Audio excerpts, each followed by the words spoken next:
სოფელ რგანის მოსახლეობამ გზა ისევ გადაკეტა და აქცია გამართა. ადგილობრივების მოთხოვნა ისევ სასმელი წყლის მიწოდებაა.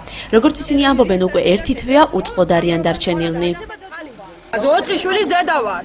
უბრალოდ ელემენტარული არ გამაჩნია სარეცხრო, გავრეცხო. ბავშვებს დაურეცხო დასაცმელი. რას გავს ეს? უბრალოდ ამდენი მარგანეცი გადის სოფლიდან ბოლო-ბოლო. განი, არც ყალი, არც დენი, არც ნორმალური არაფერი. აქციის მონაწილეების თქმით, წყალი რეზერვუარებში არის, მაგრამ მოსახლეობამდე ვერ აღწევს. ამ წყალსადენში მუშაობდა 7 კაცი. ჩამოიშორა ეს ჯორჯიან მარგანულმა, გადასცა, რა ვიცი, წყალკანალს. მივედით წყალკანალში, წყალკანალი გვეუბნება, რომ ჩვენ არ ვღებულობთ ტექნიკას ის იტოვებსო, ჩვენ მარტო ჩამთველს და იმას თანხას ვთხოვს, რომ გადაუხადოთ. ჩვენ ვერ გადავუხდით. რა ვიცი, ეს მოვიდა ეხლა სულხანიმ და დაგვირდა, რომ მუნიციპალიტეტი აიღებს თავის თავზე.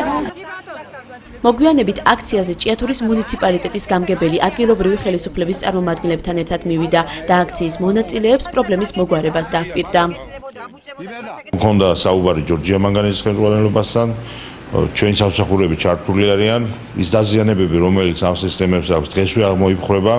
არის მემანქანე, რომელიც ესე რომ ვთქვათ, არ ყავს ფაქტიურად ამ მოსახლეობის ძალისხმევით ხდება ზოგჯერ წყლის მიწოდება თვითონ ამხსელების და შევთანხმდით საბოლოოდ, რომ როგორმე რაღაც გარკვეული მონახაზი გავაკეთეთ იმისათვის, რომ დაზიანებები რაც არის აღდგეს, დღეიდან ჩაერთოს და მოსახლეობას წყალი მიეწოდეს.